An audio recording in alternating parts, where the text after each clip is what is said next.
Voilà, chers amis, nous sommes sous la pluie, n'est-ce pas, pour notre Shabbat. Je souhaite la bienvenue à ceux qui viennent d'arriver. Soyez bénis, bonjour Shoshana, bonjour à tous. Et nous entendons la pluie qui frappe sur la fenêtre, et c'est un peu comme un signal prophétique pour moi, parce que, enfin moi je le perçois comme ça, et parce que j'ai une conviction profonde, très profonde, et ça aurait pu être une prophétie que je n'ai pas pu donner à cause de l'incrédulité de certains parmi nous. Eh oui, l'incrédulité éteint le Saint-Esprit. Comme ça. Mais la pensée que j'avais, et qui est celle qui m'habite depuis qu'on a dit qu'on préparait ce camp, qui est combattue d'une façon incroyable, et qui révèle une fois encore nos défauts, et les choses auxquelles Dieu nous a déjà demandé plusieurs fois de remédier, chacun dans nos vies, il va arriver un moment où ça va être trop tard. Vous savez, si vous participez à une course automobile, et que pendant un mois, vous faites rouler de voiture à l'essai, vous vérifiez, et puis voilà, et puis vous roulez, et vous dites au mécano, il faut voir ça, ils font rien. Le jour du départ, c'est trop tard. Vous ne gagnez pas la course. Je vous donne cette espèce de parabole pour vous prévenir que nous allons arriver, je ne dirai pas comment, ni où, ni quoi, mais le monde entier, sans doute, à un moment tellement crucial qu'il sera trop tard.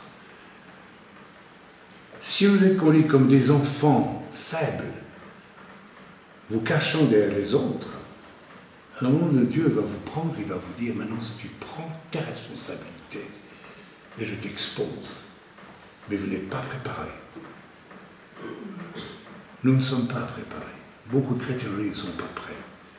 S'ils n'ont pas quelqu'un avec une forte personnalité en Christ, pas une forte personnalité, ils s'effondrent tout de suite. C'est la majorité des chrétiens aujourd'hui qui sont biberonnés aux vedettes, se réfugient dans les vedettes. Vous savez, il y a quelques années, j'ai été appelé par un couple qui m'a paru être d'une pauvreté spirituelle qui faisait peur. Ils étaient secs et complètement secs. Et je leur ai demandé, mais à 4 kilomètres de chez vous, il y a une réunion qui se fait avec un culte dans une maison en plus. Pourquoi vous restez isolés? Ah mais non, nous suivons le culte d'une église qui diffuse par télévision son culte. C'est-à-dire qu'on s'assied le dimanche dans son fauteuil, en famille, et on dit, on va écouter le culte. Quelle est la participation de ces gens-là par rapport à Dieu? Il n'y en a aucune. J'ai prévenu ces gens-là, j'ai dit, vous allez vous dessécher mortellement. Si vous ne faites que recevoir, eh bien, effectivement, ces gens-là se sont desséchés et maintenant ils ont des problèmes terribles. Dépression nerveuse, effondrement et tout, et tout, et tout. Vous le savez très bien, sans la communion fraternelle, on meurt. Mais la communion fraternelle, il faut la nourrir de quelque chose aussi. Bon voilà, on est dans un siècle où les gens se nourrissent d'une personne qui, elle, y va à fond. Vous trouvez ça juste? Alors, résultat, dans la louange, eh bien voilà, il y en a un ou deux qui louent de tout leur cœur, et les autres, ils suivent, ne s'engagent pas trop. Peut-être parce qu'on a peur. Comment pouvez-vous avoir peur? Alors vous dites être baptisé du Saint-Esprit, par exemple, après des années, c'est pas possible. Il y a une profonde lâcheté là-dedans. Il y a quelque chose qui ne va pas du tout. Amen. Ce n'était qu'une introduction. Nous allons étudier la parole de Dieu aujourd'hui dans un domaine difficile, et c'est d'autant plus difficile qu'il aurait fallu qu'on soit vraiment au top pour louer le Seigneur aujourd'hui, évidemment, voilà. Bien, c'est toujours le même problème, hein, dès que ça devient crucial, eh bien, tout ce qui est faible reste faible, et puis Tout le fardeau repose sur ceux qui doivent porter les choses. Alors le titre du message, je sais que c'est une introduction, ce que je viens de dire, qui n'est pas nécessairement agréable à entendre, mais voilà, on arrive dans un temps où Dieu va exposer tout. Et moi, j'ai pas peur que Dieu expose tout. Le titre du message, c'est « Les machos sont les enfants de cœur de Satan ». Les faibles aussi sont les enfants de cœur de Satan. Les rebelles sont les enfants de cœur de Satan.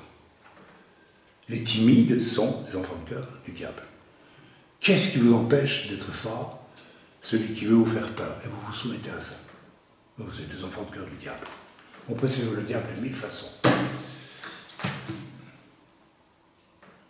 Je vais donner l'exemple de ce frère qui a été en prison à l'époque communiste, cet évangéliste.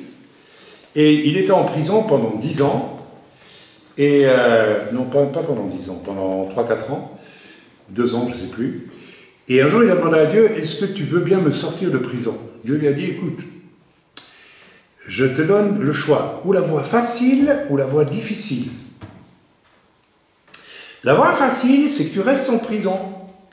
Je mets des anges avec toi, je te garde, et puis c'est tout.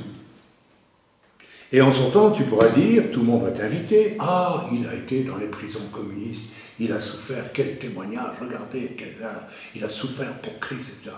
Seigneur lui a dit, ça c'est la voie facile. Je te propose une autre voie, tu sors et tu commences à te battre en mon nom contre le diable. Et tu vas souffrir jusqu'à la fin de tes jours. Mais tu vas porter des grands fruits pour moi si tu acceptes la voie difficile. Et il a dit ça, je prends la voie difficile. Est-ce que nous pourrions dire ça aujourd'hui, chacun d'entre nous? Franchement, tu pourrais le faire? Non, non, tu ne le ferais pas. Ah non? Choisissons-nous la voie difficile, si Dieu nous interpelle aujourd'hui, tu prends quelle voie là? Tu prends quelle voie? Beaucoup de gens sont planqués dans des églises, les amis, parce qu'ils sont bien, mais ils ne vont jamais payer le prix pour ça. Vous savez quel était le premier message que j'ai prêché? La première fois que j'ai été invité hors de Belgique, et où nous avons connu un réveil, c'était à Siston, en France. Mon premier message était, l'Église n'est pas un port où on arrive, c'est un port d'où on part. Ça veut tout dire. Parce que j'avais affaire à une bande de chrétiens, là. On avait dit, ce frère, voilà, c'est surnaturel la façon dont Dieu nous l'a amené, donc on va vivre des choses formidables. Et ils ont vécu des choses formidables. Et qu'est-ce qu'ils en ont fait après? Rien. Rien. Rien du tout. Quand l'Église a démarré à Jérusalem, ils ont vécu des choses formidables. Ils ont été persécutés. Vous savez ce qu'ils ont fait? Ils ont fait encore double portion de service pour le Seigneur. Et nous, on est timides. Vous êtes des enfants de cœur du diable. La timidité, la crainte, la peur, se cacher derrière quelqu'un d'autre. Rester un enfant toute sa vie. Amen. Alors il faut réfléchir parce que j'avais un moment de pensée du Seigneur, peut-être que ce camp sera le dernier camp que nous aurons. Peut-être. Parce que peut-être qu'on ne pourra plus en avoir l'année prochaine. Alors si vous êtes venu à ces camps depuis autant d'années, juste pour recevoir, vous avez tout faux. Vous n'avez pas compris l'essentiel. Ce que vous avez reçu, vous l'avez utilisé comment? Juste pour l'engranger dans votre satisfaction personnelle. Quand vous écoutez des enseignements, je n'ai jamais tant enseigné que depuis 2-3 semaines. Ok. Vous savez, l'Écriture dit, et vous avez dit, beaucoup, je reçois ah, mais c'est formidable ces cours de base. Ok. Vous avez beaucoup reçu, il va vous être beaucoup redemandé. Il vaudrait mieux peut-être ne pas t'en recevoir. Au prorata de ce que vous avez reçu, il vous sera redemandé. Et ce que vous n'aurez pas donné, ça vous sera reproché. Vous savez ça? Vous y avez réfléchi? Peut-être qu'il ne faut plus écouter les cours. Hein. Plus vous recevez, plus vous avez une responsabilité. Dieu est un homme d'affaires génial.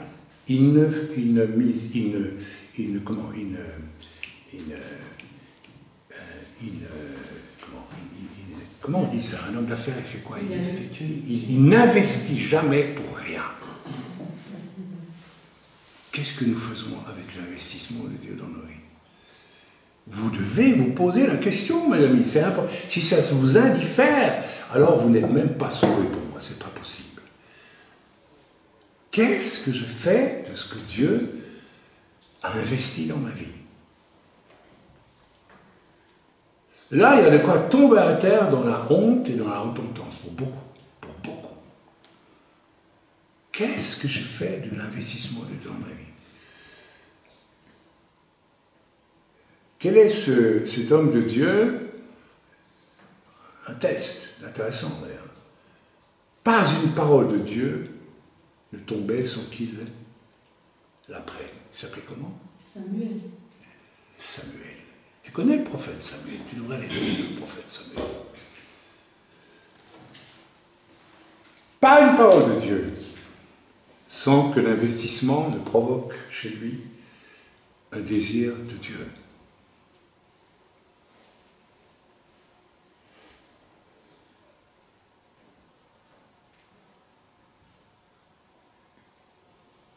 Amen. Amen. Amen. On va aller dans la parole de Dieu ensemble. C'était une introduction, hein, mais elle était nécessaire. Et c'est encore une parole de Dieu, à moins que ce soit juste les paroles d'un homme, alors vous laissez tomber. Et je pose encore la question, ce que je viens de vous dire, qu'est-ce que vous allez en faire? Est-ce qu'à partir de maintenant, lorsque vous entendez une prédication, ça... Je me permets de vous dire, parce que lorsque moi je suis venu au Seigneur, je buvais les paroles qui étaient prêchées pour qu'elles ensemencent mon cœur. Et elles ensemençaient mon cœur. Et la parole de Dieu prêchée a fait naître dans mon cœur le désir de voir les âmes sauvées. Et un jour, j'étais jeune chrétien, après 4 mois, 5 mois dans l'église. J'ai regardé, en plein culte, les gens autour de moi. Je ne les ai pas jugés, non. Mais j'ai dit, tiens, ceux-là, ils viennent en famille depuis 20 ans. Et ils viennent toujours biberonner. Et ils disent, Amen, le pasteur a fait un bon message. Et moi, j'ai une pensée. Quand tu sors de l'église, tu tournes à gauche, tu marches 25 mètres, il y a un bistrot où toute la jeunesse dorée de la ville vient acheter de la drogue, et boire de la bière, et flirter, et tout ce qui s'ensuit. Je dis, mais moi, je fonce. La parole de Dieu avait ensemencé dans mon cœur le royaume de Dieu, et je ne pouvais pas le garder pour moi.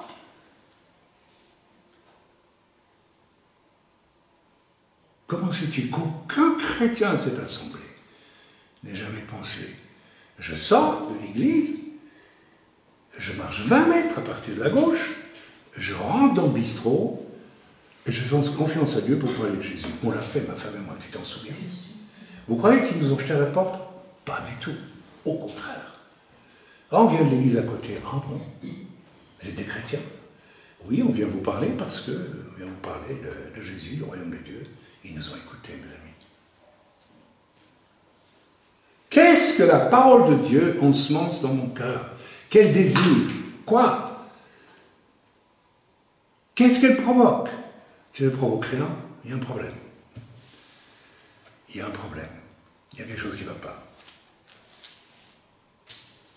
Posons-nous la question. Voilà un court message que je suis en train de donner. Est-ce que ça ensemence quelque chose dans votre cœur? Une frayeur, une panique. Et là, qu'est-ce que je suis en train de vivre, moi, depuis des années? Il n'y a pas de fruit autour de moi. Quand je loue au Seigneur, je laisse les autres faire. Quand je prie, ouais, bon, mais les autres, lui, il prie mieux que moi.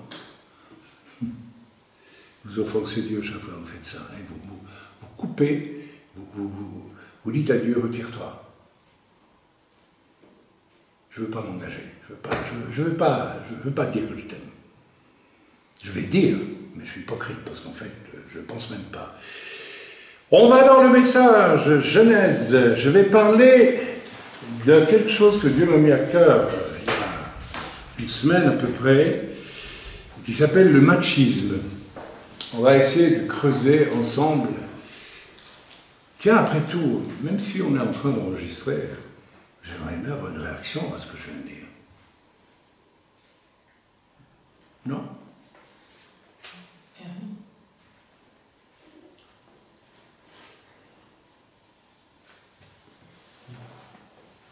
Pardon Seigneur d'être comme ça, et je me repens vraiment de ce caractère enfantin. Mais tu as déjà fait Amen, c'est pas ça. J'aimerais avoir une parole enthousiaste, une parole de. Mais c'est vrai, non. Je me rends compte que Dieu, sa parole en ce moment, c'est quelque chose en moi et je vois les fruits autour de moi. C'est ça que j'aimerais entendre. C'est ça que Dieu aimerait entendre aussi. Ok. Alors, on va lire deux écritures absolument extraordinaires, toutes les deux. La parole de Dieu est extraordinaire, d'une richesse phénoménale. Genèse chapitre 3, nous allons lire du verset 14 au verset 19. Alors, ne vous enfoncez pas dans le bonheur, c'est lui qui va bosser, moi maintenant, j'écoute et je glougloute. Non! Priez intérieurement pour que la parole de Dieu fasse quelque chose dans votre cœur. Autrement, ça ne sert à rien. C'est pas seulement pour les gens qui se convertissent, la parole de Dieu, qui ensemence le royaume de Dieu dans le cœur. C'est pour n'importe quel chrétien jusqu'à la fin de sa vie. La parole de Dieu, prêcher, doit ensemencer quelque chose dans vos cœurs. Si c'est juste pour avoir de la connaissance, vous faites mieux de vous lever et d'aller prier dans votre chambre. Ça ne sert à rien. Ok? Est-ce que je prie intérieurement, je dis Seigneur, je reçois ta parole comme une semence qui va produire du fruit dans mon cœur. Quand vous venez écouter la parole de Dieu, vous venez avec cet appétit, cette soif. Ou alors celui qui prêche ne vaut rien. Ok, alors si c'est ça, il faut le lire. Mais souvent, vous recevez la parole de Dieu comme une espèce de, je ne sais pas, allez, encore une couche en plus dans ma réserve. Vous êtes gras à la fin, vous êtes énorme comme ça, tellement vous avez reçu de la graisse.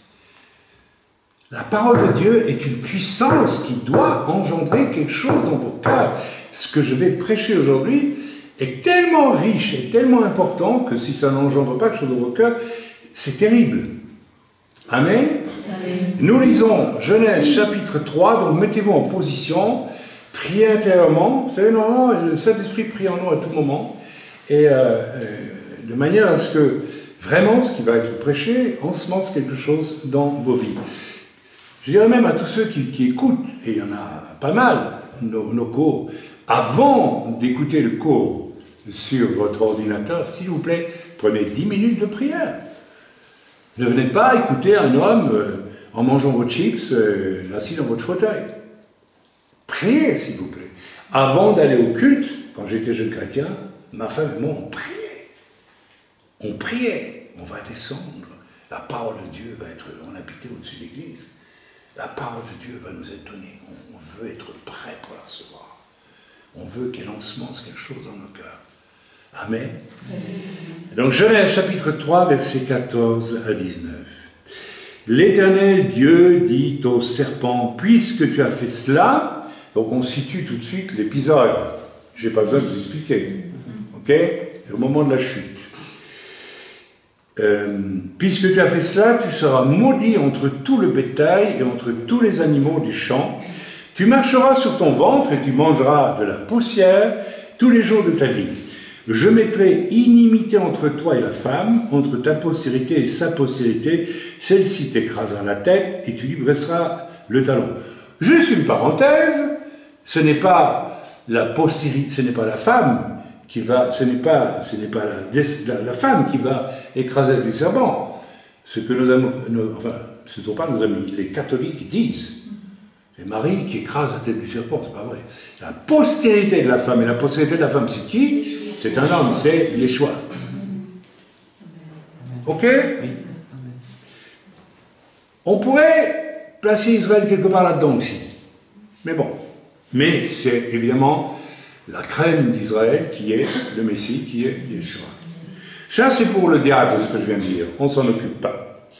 Il dit à la femme, conséquence de la rébellion de la femme, j'augmenterai la souffrance de tes grossesses. C'est-à-dire que jusque-là, accoucher d'un enfant, c'était... Donc le Seigneur va permettre que vous souffriez. Mais on pourrait se poser la question, mais pourquoi Dieu, c'est nécessaire? Oui, c'était nécessaire. En réalité, on va voir que, ce qu'on ne dit jamais d'ailleurs, que la femme est tellement, je vais employer un mot presque un peu déplacé, mais je le fais exprès, tellement déglinguée par la chute, qu'il fallait absolument la calmer et absolument la mettre sous une autorité. Parce que ce qui s'est passé au moment de la chute, c'est pas une rigolade. C'est pas une rigolade. La femme a pris la place de l'homme en acceptant que le diable lui parle, et puis l'homme l'a suivi, d'accord. Mais c'est quand même, Paul le dit, c'est par la femme que la faute est entrée. Et je vous garantis que ce qui s'est passé pour Ève, ce n'est pas une rigolade. On nous montre toujours, dans les images de Gustave Doré, Adam et Ève qui quittent le jardin d'Éden, ils sont tristes et malheureux. C'est pas ça du tout. Ève était détraquée, complètement détraquée par ce qu'elle a vécu. Quand vous allez au chapitre 3, et que, n'est-ce pas, nous voyons, n'est-ce pas, non, on ne va pas aller au chapitre 3, on va aller plus loin, n'est-ce pas, au chapitre 4, que vous lisez, Adam connut Ève. En d'autres mots, Adam a couché avec son épouse, Ève. Donc, eh bien, il est bien le père de Caïn, non, à votre avis? Qu'est-ce que fait Ève? Elle conçut et enfanta Caïn, qui veut dire acquisition. C'est-à-dire, pendant toute sa grossesse, elle a dit à son mari, dégage, ça sera à moi cet enfant, pas à toi. Il faut être un peu bizarre, hein, pour dire ça. Et elle va justifier ça, comme toujours, quand on fait un truc à l'ouest. Vous avez remarqué les chrétiens quand ils pêchent, Dieu leur dit, ah mais non, j'ai pas fait exprès, ah mais je ne voulais pas, ah mais c'était pas mon intention. Elle est toujours twistée. Elle va twister, elle va dire, j'ai acquis un homme de par l'Éternel. Vous savez, j'ai été frappé il y a 25 ans en visitant une exposition sur les déesses termères dans la tour de David à Jérusalem.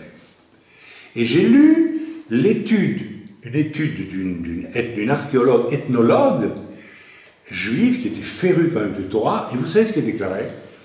Le premier acte de sorcellerie dans l'histoire de l'humanité, c'est Ève quand elle s'exprime comme ça. C'est une sorcière. C'est quoi une sorcière? C'est une femme dans les mains du diable à l'état complet. C'est un acte de sorcellerie, c'est une manipulation. Pourquoi? Parce qu'elle est toujours dans l'état d'être soumise à son mari. Vous croyez que là, elle a demandé pardon à Adam d'avoir écouté le diable? Vous croyez qu'elle l'a fait? Répondez-moi, s'il vous plaît. Non, elle ne l'a pas fait. Donc elle est toujours dans l'orgueil et la rébellion. Et c'est tellement fort chez elle que ses désirs se portent vers Adam, Adam ses désirs vers sa femme, et elle dit non, tu n'es pas le père. Parce que je reconnais à partir de ce moment-là que je dois me soumettre à toi, c'est toi le chef. C'est toi qui donnes la semence. Elle ne veut pas. Alors qu'est-ce que Dieu fait? Dieu dit, je vais augmenter tes souffrances. Beaucoup de nos épreuves et de nos souffrances sont faites parce que nous sommes rebelles et parce que nous ne voulons pas écouter ce que Dieu nous dit. Celui qui passe par un moment difficile dans sa santé, j'en suis un témoin, c'est que Dieu veut lui parler, lui dire quelque chose. Ce n'est pas nécessairement que la personne est un rebelle.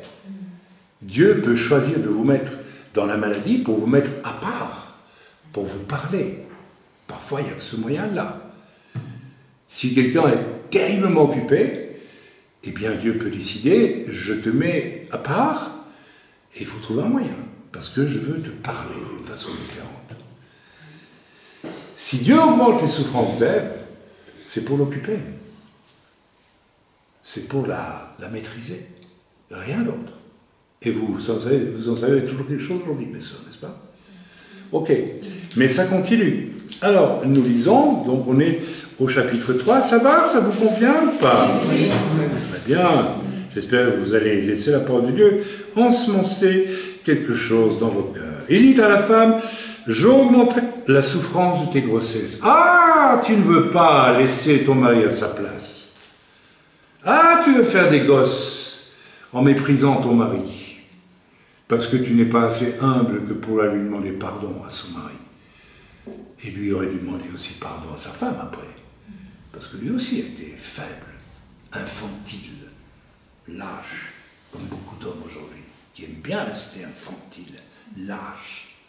C'est tellement plus facile, c'est tellement plus confortable. Moi, je crois même qu'Adam, il n'a rien compris à l'arbre de la connaissance du bien et du mal. Tellement, il y a tellement, chez tant d'hommes, cette nature de infantile, pas courageuse du tout, qu'il a dit, moi, ok, je fais comme elle. C'est grave aussi, hein. C'est très grave. Alors, on continue la lecture. Et tes désirs. Ah, tu veux coucher avec ton mari, mais tu veux pas qu'il soit le père de tes enfants. Ah, tu veux jouer à la patronne, et tu fais un twist, et tu mens, et tu dis, j'ai fait avec Dieu, je n'ai pas fait avec toi. Tu te rends compte un peu l'affront fait à Dieu? Ah, tu veux faire ça, regardez, tout se porte vers la sexualité, là.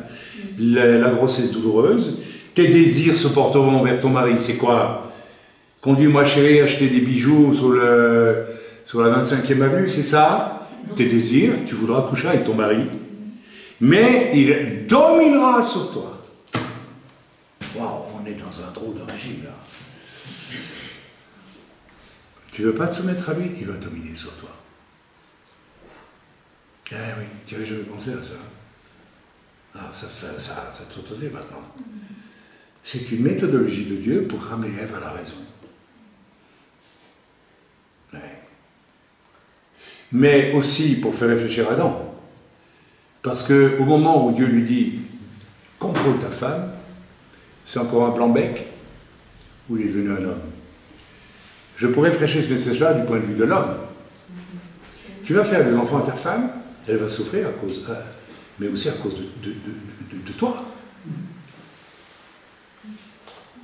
Ok, voilà un passage que je voulais vous lire. Il dominera sur toi. Maintenant, on va aller lire quelque chose de beaucoup plus... Non, je ne vais pas dire, toute la parole de Dieu est intéressante. On va aller dans Éphésiens au chapitre 5 et au verset 25. Si vous voulez bien me suivre. Éphésiens chapitre 5, verset 25. Toujours ces pages qui collent. Éphésiens, voilà. Allez, on y va, chapitre 5, verset 25. Alors, on va lire quoi? Quelque chose de différent. Marie, dominez vos femmes et acceptez le fait qu'elles vont souffrir beaucoup dans la grossesse, et chaque fois qu'elles accoucheront, on dirait, tu as pris la leçon maintenant? C'est ce que tu pourrais dire. Pas question de ça. Oui, que chacun aime sa femme comme Christ a aimé l'Église. Et s'est livré lui-même pour elle, afin de la sanctifier en la purifiant et en la lavant par l'eau de la parole, pour faire paraître devant lui cette Église glorieuse. Alors, vous savez, c'est intéressant, hein? Je vous ai dit sans arrêt depuis 24 heures, quand tu te convertis, quand tu viens à Christ, quand tu es sauvé, c'est pour tes beaux yeux? Pourtant, c'est comme ça qu'on vit. Quand je suis venu au Seigneur, j'ai vu dans ma chambre la gloire de Dieu. Mais j'ai pensé, c'est miam miam, c'est bon pour moi.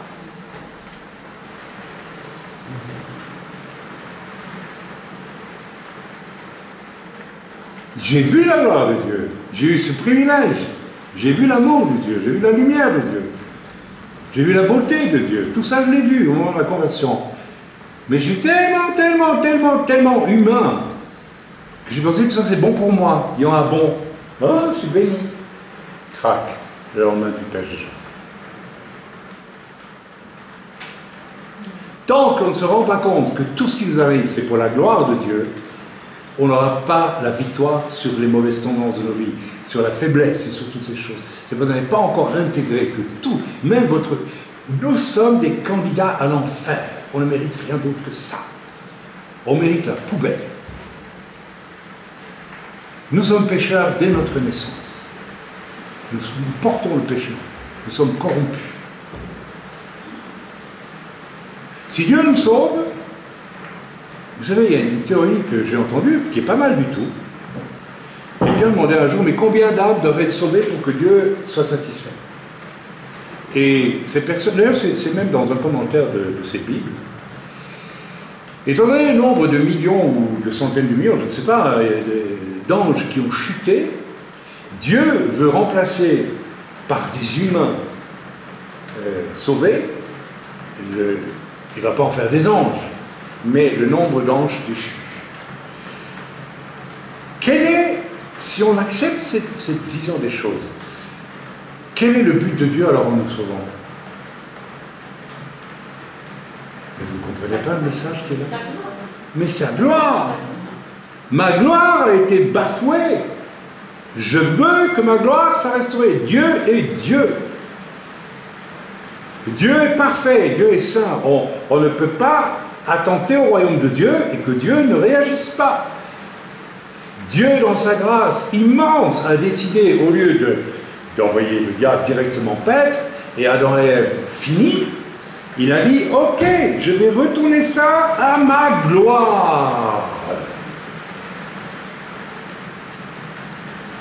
Nous, on est juste rien là-dedans. On est juste des occasions pour Dieu de restaurer sa gloire. Mais pas... Il faut qu'on intègre ça, mes amis, c'est tellement important. Tu es sauvé pour Dieu, pas pour toi. Le jour où tu comprends ça, tu as compris une chose immense, essentielle, fondamentale.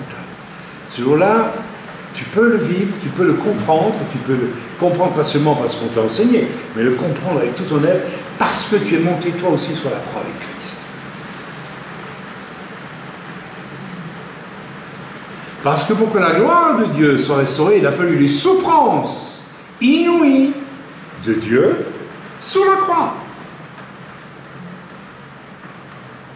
Si tu ne rejoins pas Dieu sur la croix, tu ne comprends pas que tout ce qui t'arrive doit être vécu dans l'idée, c'est pour la gloire de Dieu. D'ailleurs, il y a une écriture qui le dit, que je vive ou que je meure, tout est pour la gloire de Dieu. Ok, Marie, que chacun aime sa femme comme Christ a aimé l'Église et s'est livré lui-même pour elle, afin de la sanctifier, en la purifiant, en la lavant par l'eau de la parole, pour faire paraître devant lui cette Église glorieuse. C'est curieux quand même. Il parle de la femme et puis il parle de l'Église. Un mari biblique va restaurer la gloire de quoi? De Dieu à travers quoi? À travers quoi? Le couple humain. Le jour où ma femme et moi, nous avons vécu ce que nous avons vécu dans cet endroit, il y a des années et des années, où je me suis mis en route pour être un mari biblique, et où ma femme s'est mise en route aussi pour devenir une femme biblique. Je voulais la témoigner. Et nous avons vécu une chose mystérieuse, étrange, mais que nous avons vécu pendant 1 mois, 2 mois, je ne sais plus. Nous n'étions plus ni elle, ni moi, nous étions une seule personne. Je vous assure que nous l'avons vécu. On n'a fait que revivre ce qui était dans le Jardin d'Éden avant que la femme soit créée. Elle était là!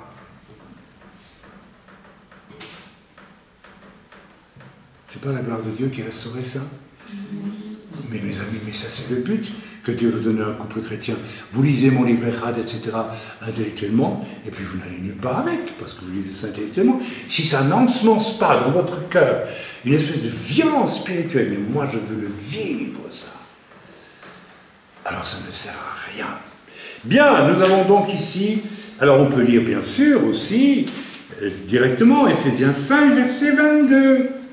Alors c'est intéressant parce que femme, que chacune soit soumise à son mari comme au Seigneur, car le mari est le chef de la femme. Comme Christ est le chef de l'Église, qui est son corps et dont il est le sauveur. Or, de même que l'Église est soumise à Christ, les femmes aussi doivent l'être à leur mari en toutes choses. À partir de là, vous allez méditer sur Je dis, moi, que la femme n'enseigne pas et qu'elle ne prenne pas autorité sur l'homme, puisque l'Écriture dit que le mari est le chef de la femme. Point final. Et ne venez pas me parler du défaut de vos maris, je n'en ai rien à faire. Vous savez pourquoi je suis devenu biblique? Parce qu'il a travaillé mon cœur, mais avant ça, il y avait une femme qui était déjà biblique. Ouais. J'étais obligé de devenir biblique. Vous n'amenez pas vos maris à Christ parce que vous ne voulez pas être biblique. Si vous étiez biblique, et vous méditiez bien ça, vos maris viendraient à Christ. Ne le faites pas. Et si tu as une femme insupportable, voilà, tu amèneras ta femme à Christ si tu l'aimes comme Christ a aimé l'Église. Amen. C'est tellement important. Bref, ici, dans ce régime nouveau, magnifique, il n'y a plus de domination. C'est le mot clé du message, dominer, domination. On pourrait presque ajouter aussi, c'est une petite blague, mais ce n'est pas une blague, donc ça, dénomination. Les dénominations cherchent à se dominer les unes les autres. On sert le diable, hein. Les enfants de cœur du diable, il y en a beaucoup, vous savez. Ah oui, ma dénomination, meilleure que la tienne. Je suis un fils du diable. Tu te rends compte de ce que tu... Moi, j'ai jamais dit ça. J'ai jamais dit ça à personne. Mais on a assisté à ces discours entre chrétiens. Il y a des fils du diable.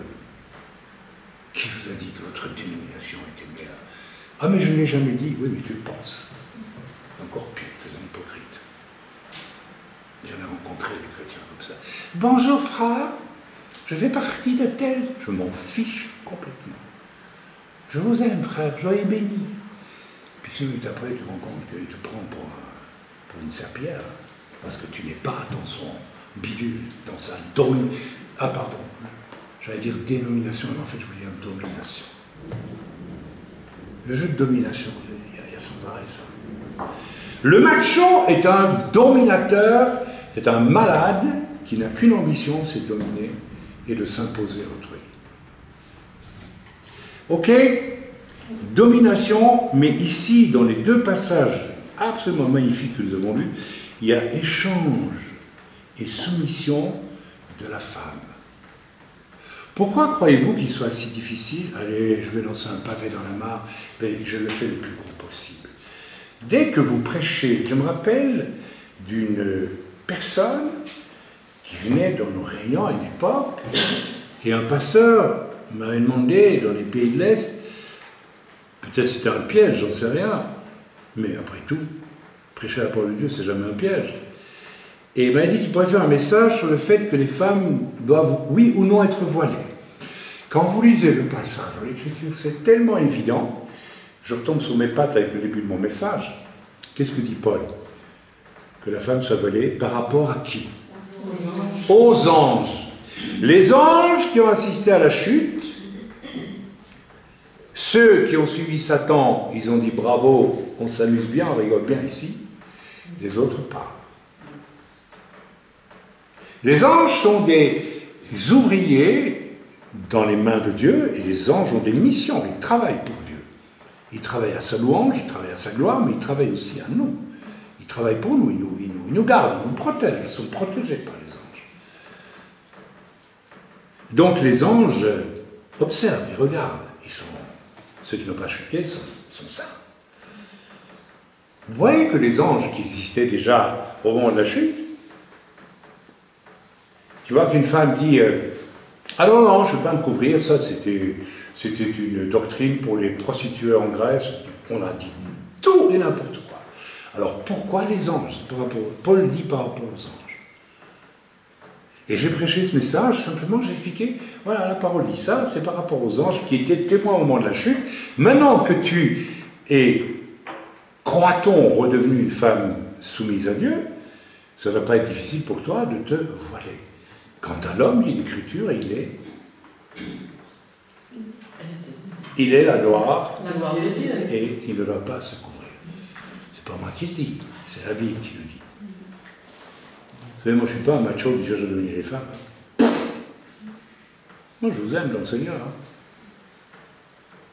Je vous souhaite le meilleur. Alors pourquoi se fait-il que quand j'ai prêché ce message, il y a une femme qui n'a pas supporté? Mais vous savez, c'était le genre de femme qui disait à son fiancé, si tu veux plaire à une femme, tu dois faire ce qu'elle te demande. Moi, une femme, si tu veux recevoir quelque chose d'une femme, tu dois faire ce qu'elle te demande. Une femme m'aurait dit ça, moi, quand j'étais jeune. Je la laissais en plan, je ne payais même pas la consommation. J'aurais été vache, j'aurais laissé payer la consommation. Je dis, bah, tu vas payer alors. Ok, salut ma vie, goodbye. Pas possible. Et il y a des hommes qui acceptent ça. C'est le syndrome d'Adam au moment de la chute. Espèce de lâche. Tu veux la femme? T'es prêt à tout pour ça? Et la femme, elle est bête. C'est un homme comme ça que tu vas prendre. Mais tu es toute seule, avec une espèce d'homme fantoche, dont tu fais ce que tu veux. Tu n'as pas de relation. Tu ne formes pas un couple. Il y a un machisme terrible là-dedans. Les femmes peuvent être aussi machos. Le désir d'une femme comme celle-là dont je vous parle, c'était de dominer son mec, son bonhomme, pour en faire ce qu'elle veut. Je te prends quand j'ai envie, hein. Mais je vais te faire croire que tu es merveilleux. Hein, vous savez faire, les femmes, ça. Pas toutes, mais certaines. Vous savez mentir. Faire croire à des tas de choses aux gens. Hein. J'ai entendu parler, on me dit, oui, on a des armes pour... vous ne prenez pas les hommes pour des imbéciles, parce que vos armes, on les voit très vite. Jamais ma femme ne m'a fait ça, autrement on ne serait jamais marié. Mes amis, donc, il y a un régime merveilleux, celui du couple maintenant, en Christ. Il n'y a plus de place pour la domination. Alors, pourquoi y a-t-il des hommes et des femmes machos? Eh bien, je dis bien des hommes et des femmes. C'est un reliquat de Genèse 3, c'est-à-dire qu'il y a des hommes qui en sont toujours à Genèse 3 et qui n'ont rien compris au salut, et Dieu est venu aussi sauver les couples. Amen. Ils sont toujours dans le régime, parce que ça les arrange, bien sûr. Je te prends, tu seras la mère de mes enfants, et je te domine.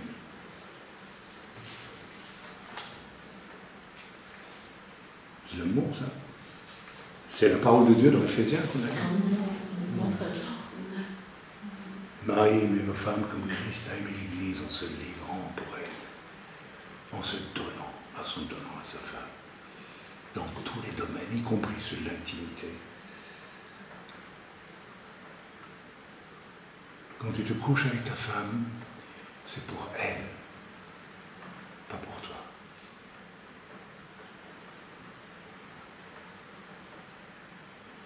Le macho, c'est pas ça. Hein. Pour moi.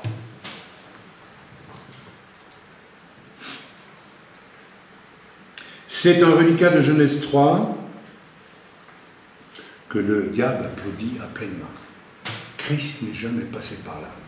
On est toujours dans, n'est-ce pas, le régime de la domination. Voilà, en Genèse 3, je l'ai dit, n'est-ce pas, c'est intéressant parce que, n'est-ce pas, il y avait une nécessité pour Dieu de contrôler la femme. J'insiste, je pense même que sexuellement, Ève était complètement détraquée après son truc. Ouais. Vous savez, votre sexualité, si vous ne la vivez pas comme une femme biblique, ça va être une catastrophe. On parle beaucoup du féminicide pour le moment, hein, c'est la grande mode. Hein. Les hommes sont toujours des monstres parce qu'ils tuent, ils violent, etc. Mais vous savez, il y a des femmes extrêmement détraquées qui vous détruisent un homme d'une façon remarquable aussi. La sexualité, c'est pas seulement... Il y a une espèce de concept comme ça, chez beaucoup dans un christianisme complètement faux, ça vient du catholicisme, que les hommes, c'est un problème d'homme, la sexualité, c'est sale, c'est pas bien. Non, c'est pas vrai, les femmes aussi ont une sexualité. Ok? Ève était totalement détraquée, chamboulée, elle devait d'abord se repentir, demander pardon à Adam, et plus tard, on le voit, à force de souffrir, parce qu'elle a souffert, elle va reprendre une position publique. On le voit dans la suite de la Genèse. Ok? Je ne vais pas vous lire maintenant, mais c'est un peu plus loin. Ok? Une autre fois. Alors, ce contrôle de la femme en rébellion, vous en trouvez une trace dans le Nouveau Testament. Où? Je vous l'ai dit tantôt. Je vous l'ai dit. Allez, faites un effort. Il y en a une trace. Une trace que, en général, les femmes ne veulent pas accepter, surtout les féministes et les rebelles, et que les hommes, par l'acheter, vont dire « ouais, mais bon, il était un peu misogyne, vous comprenez ?» Paul. Que la femme n'enseigne pas. Pourquoi elle n'enseigne pas? Pourquoi elle est plus belle que nous? Non, pas question, là, c'est pas là. Les femmes sont aussi intelligentes que nous. Elles peuvent être plus intelligentes que nous, plus cultivées que nous. Le problème n'est pas là. Dieu a demandé à l'homme d'enseigner dès le jardin d'Éden, et la femme a voulu, à partir du moment où elle était en position de rébellion, ben voilà. Et Paul ajoute, et que la femme ne domine pas l'homme. Pourquoi? Parce que c'est resté quelque part ancré. Ok, donc ce reliquat de la chute, il est en vous, mesdames. Il est en vous, mes sœurs, et votre faiblesse, votre lâcheté, votre désir de rester un éternel enfant, il est en vous aussi. Petit ou grand, en tout homme, ça se trouve. Je ne veux fustiger personne. Mais si vous le laissez voir tellement, ben écoutez, prenez-en à vous-même. Mais moi, c'est ça, moi aussi. C'est plus facile de me dire, je mets ça sous le dos de ma femme, c'est elle qui fait le travail, qui prend la responsabilité. Moi, j'ai connu des hommes qui n'osaient pas répondre au téléphone. C'est madame qui devait répondre au téléphone. J'ai connu des hommes qui, lorsqu'il y avait du bruit, on était, quand la fenêtre était ouverte, c'est madame qui se levait et qui prenait une brique, parce que c'est un voleur, c'était elle qui devait jeter la brique. Monsieur, c'est quoi ces hommes-là? C'est l'homme démissionnaire. Ok, donc, Paul dit, je ne permets pas à la femme d'enseigner et de prendre autorité sur l'homme. Tout simplement parce que si une femme le fait,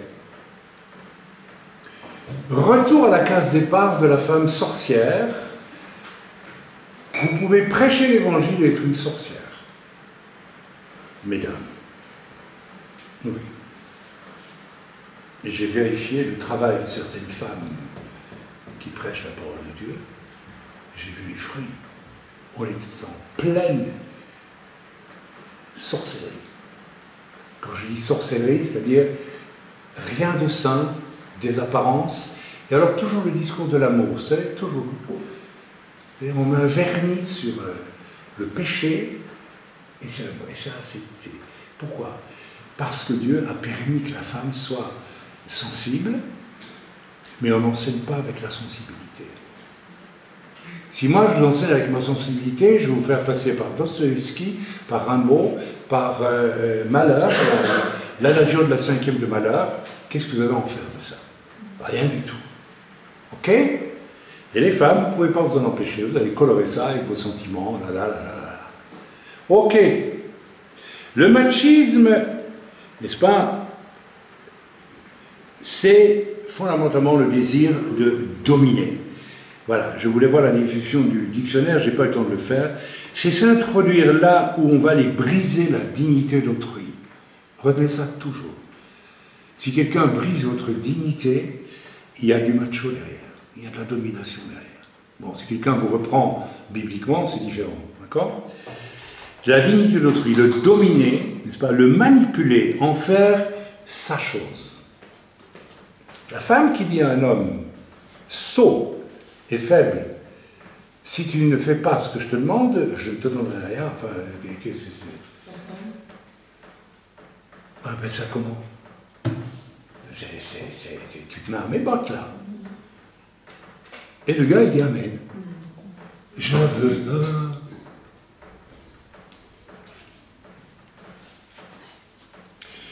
Ok. Mais plus finalement, n'est-ce pas, finalement, ravir à autrui ce qui lui appartient à son intégrité, à sa dignité. Ben, chaque fois que je considère l'autre comme quelque chose pour moi, je lui nie sa dignité. Je lui nie sa dignité. Amen. Et si tu veux obtenir d'une femme, je dis tantôt, n'est-ce pas, bien je donne un exemple. Je donne des exemples vraiment grossiers, hein, mais ça fait rien. La femme qui arrive chez vous la première fois, j'ai connu ça. Et ma femme, c'est un repas, il y a 20 personnes, mettons, c'est arrivé. Hein. Et vous avez cette femme qui, devant ma femme, qui n'a pas le temps de réagir, se lève et dit « Moi, je fais le service. » Moi, j'étais choqué par ça. J'ai arrêté la femme, j'ai dit « Mais attendez, vous êtes chez vous ?» « Oh, mais je faisais ça de mon cœur, toujours de mon cœur. » Elle fait un affront total à mon épouse et à moi, et elle s'accapare la place de la femme qui dirige le repas. Et vous le lui dites, et il va falloir discuter 2 heures pour lui démontrer que ce que tu as fait là, elle ne voit même pas l'offense. C'est du machisme. L'homme qui arrive chez vous, qui s'installe à votre table, j'en ai vu. Et qu'avant même que vous ayez commencé, ou votre femme on rend grâce, et puis il y a une espèce de façon de vivre. On laisse la maîtresse de maison, ou même le chef de maison, initier le repas. Et vous avez ces personnes qui s'installent, alors qu'on n'a même pas commencé à rendre grâce, ils se servent. Bon, comment tu vas? Moi, je prends tout ce que... J'ai toujours fait comme ça. Hein. Vous connaissez ce genre d'homme-là? Ouais, le macho. T'es plus chez toi, je suis chez toi, c'est moi qui dirige. Je fais ce que je veux, comme je veux, quand je veux. C'est pas la fin de chose. C'est l'exemple un peu grossier, je vous donne, mais vous vous rendez compte? Est-ce que vous vous rendez compte de la violence qu'il y a là-dedans? On parle de violence morale. Ok? Ok? C'est pas... L'homme qui veut reprendre... il y a d'autres façons d'être macho. Il y a 36 façons, il faut vous examiner, il faut examiner. Pourquoi est-ce qu'il y a des personnes, j'espère que ce n'est pas le cas avec moi, c'est le cas, il faut me le dire, mais à un moment donné, parlez, et vous êtes irrité. Pourquoi? À votre avis, pourquoi on est irrité? Quand un homme parle. Parce qu'il veut dominer. Parce qu'il veut prendre une place. Et vous êtes irrité, vous sentez quelque chose là-bas. Il veut prendre une place. C'est moins violent qu'un vrai macho, mais c'est déjà du machisme. Je veux prendre une place. Qu'est-ce que Jésus a dit? Plus grand parmi vous sera celui qui sert les autres. Et tu prends la dernière place. Il y a plein de paraboles. Un homme fut invité à une noce. Et Jésus a dit, sois sage, installe-toi à la place du fond et tais-toi. Et le maître de maison arrivant, je t'en prie, monte et installe-toi devant. De peur qu'il ne te dise, si tu t'es mis devant, tu veux bien reculer la dernière place, j'avais prévu pour quelqu'un d'autre qui, lui, modestement, s'est assis à la dernière place. Le pharisien et le publicain. Moi, Seigneur, je donne la dîme, je fais tout, bon, ça, très bien pour moi. Je prends toute la place dans la synagogue. T'as vu comme je suis? Oh. Et le publicain est là, tout petit, il dit, Seigneur. Ok, voyez la différence? C'est ça le macho. Beaucoup d'hommes religieux sont extrêmement machos et ignorants. Amen. Il y a beaucoup de façons d'être macho. Je veux prendre une place. Ok? Alors, il faut que nous allions à la recherche maintenant de la racine spirituelle de ce problème. On va y aller dans quelques instants, mais je termine quand même je reviens sur je ne sais pas comment je suis passé de ça, mais voilà. Je dis, la relation sexuelle est donnée par Dieu comme un prolongement fondamental à l'échange dans le respect et la recherche du bonheur de l'autre en priorité. Vous connaissez le discours des hommes qui, déjà dans les cours de récréation adolescente, ah, tu sais, j'en ai une, hein. Et toi, t'en as déjà eu. Vous n'êtes pas des hommes, mais c'est ce qui se dit entre hommes. La femme, c'est un objet de collection. C'est un trophée de chasse. C'est pas un être humain. C'est même pas un animal. Vous croyez que c'est si rare que ça? Voilà les machos. C'est affreux. Ma sexualité, je vais m'arranger, je l'aurai. Vous savez que vous pouvez... J'ai compris ça à force d'écouter les gens. Hein. Je n'ai jamais, pour ma part, pratiqué ce qu'on appelle vulgairement la drague et des choses comme ça. J'ai jamais été ce genre d'homme sûr de lui qui peut... Mais j'ai compris que certains hommes collectionnent les aventures. J'ai connu un homme qui m'a confessé un jour. Et il le disait presque avec un sourire, quelque part. Je vais vous choquer, hein. Il travaillait dans une grande ville du nord de l'Europe. Et il me dit, tous les jours, au repas de midi, j'en avais une. C'est-à-dire qu'il a un tel pouvoir machique qu'il peut séduire, ce n'est pas venir avec des gentillesses, l'homme n'avait pas séduire, s'imposer. Tu vas coucher avec moi. Et que ça plaise ou non, il y a des femmes qui sont saisies par ça. C'est pour ça, faites attention à qui vous fréquentez.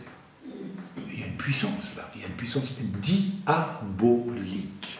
On va creuser les racines du problème. Ces hommes-là ont une puissance diabolique très grande, très forte. Ou ces femmes-là.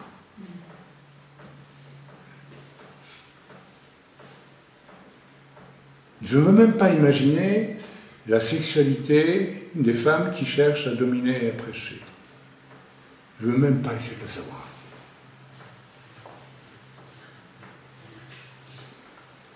Je ne veux même pas essayer de savoir ce que leur mari souffre. Tout ça, c'est mêlé, vous savez. Ça va ensemble. Hein. Quand j'ai sorti mon livret Echad, je me suis fait incendier par une femme qui prêche en France. C'était de la haine. Elle a lu le livre, elle a dit, et pour nous les femmes, vous n'avez rien écrit. Comment j'ai rien écrit? Alors là, vous êtes gonflé. Je n'avais pas écrit ce qu'elle aurait aimé entendre, à savoir que nous les femmes, on peut dominer, et vas-y, et vas-y, et vas-y, et vas-y. Elle a épousé un homme qui est un cœur d'or, un homme intelligent, un homme capable de prêcher la parole, qui a été obligé toute sa vie de se mettre au deuxième plan pour que madame puisse exercer son grand ministère qu'elle n'a même pas. Pas parce que vous imposez les mains aux malades, les gens sont guéris, vous avez un ministère. C'est un don spirituel que Dieu accorde à n'importe qui.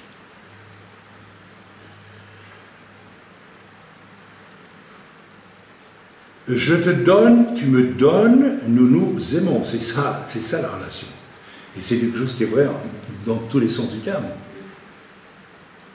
Je me donne à vous, vous me donnez à moi, nous nous aimons, nous sommes... Le macho et sa femme, victimes, ne connaissent rien de cela. Je vais me centrer un peu sur l'homme quand même.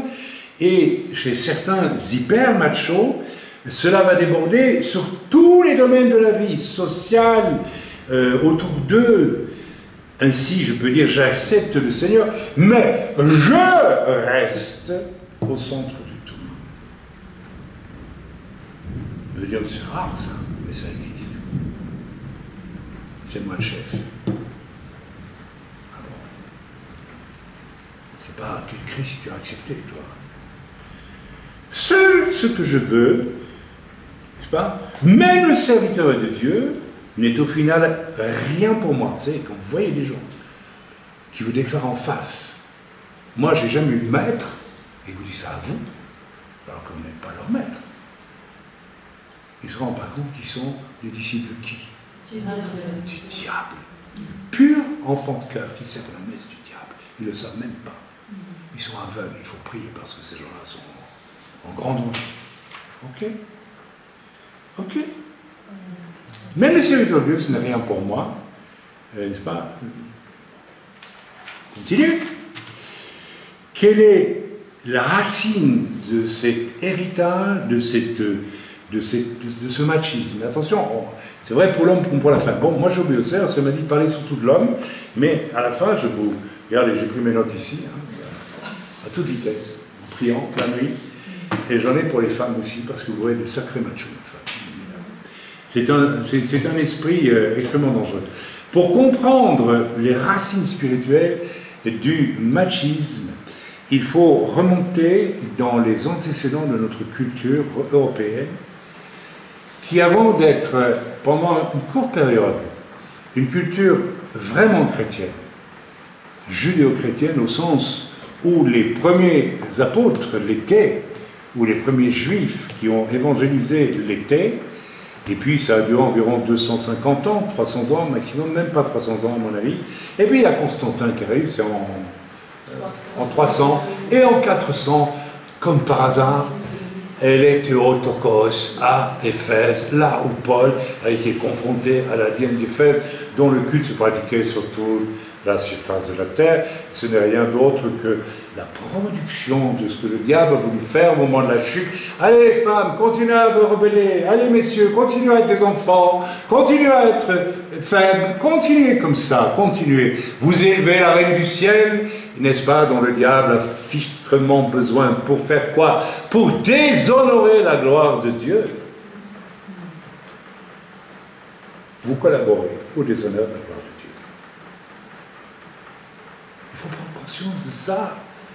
Mes amis les hommes,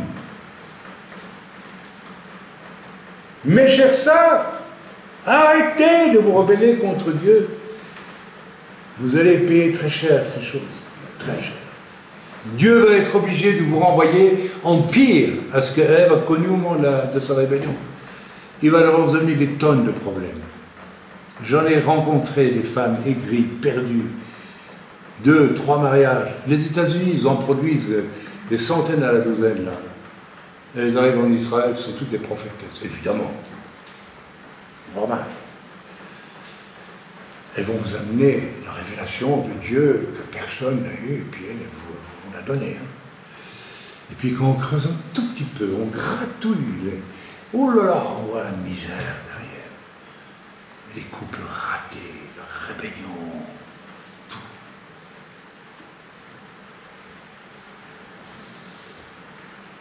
Quelle est la racine de ce problème? Je vais vous parler de choses occultes. Donc on va prier avant, pour que le Seigneur nous garde et nous protège. Père, au nom de Jésus, je vais parler de choses occultes, graves, très graves. Et je vais te demander, Père, de nous garder, de nous protéger, afin, Seigneur, que l'ennemi ne puisse nous causer aucun tort avec ces choses. Et à ceux qui ne doivent pas les entendre, tu les effaceras de leur esprit, s'il te plaît. Au nom de Jésus. Bien, je vous ai dit... Nous avons 2000 ans de civilisation dite judéo-chrétienne, n'est-ce pas, derrière nous en Europe, mais je prends l'exemple de l'Europe, mais je pourrais prendre toutes les nations, nous avons de l'orage. C'est Dieu qui est en train de parler. Tu as débranché l'ordinateur, très bien. Ok, alors, c'est toi qui me disais que tu me mets l'orage, tu vois, t'es servi. Bien. Mais avant ça, est-ce que vous avez une connaissance de ce qu'était la culture de vos ancêtres italo-grecs, grecs, romains, germains, celtes, etc. Est-ce que vous avez une connaissance de ce qu'était la culture de vos ancêtres? Eh bien, c'est une erreur. Et c'est vrai pour les Celtes, comme pour les Gallo-Romains, tout ce que vous voulez. Vous retrouvez les mêmes principes. C'était quoi le principe? Alors, on va prendre l'exemple du monde gréco-latin. Rome, la Grèce, vous le retrouvez dans toutes les cultures du monde entier. Vous savez qu'il y avait des temples, vous avez déjà vu des temples. En histoire de l'art, on m'a fait étudier les temples grecs et puis romains.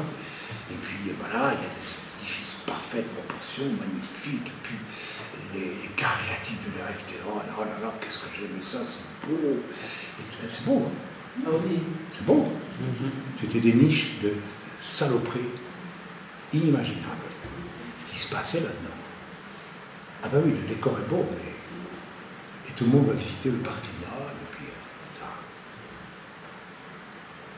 Vous savez ce qui se passait là-dedans? La prostitution sacrée. C'était quoi la prostitution sacrée? Eh bien, il y avait des hommes issu d'une perversion de ce qu'on a lu dans la Genèse, l'homme dominera sur toi, là c'était pour vous empêcher de faire des sottises. Mais, est-ce pour autant que je dois systématiquement l'utiliser pour moi tirer du profit de dominer la femme?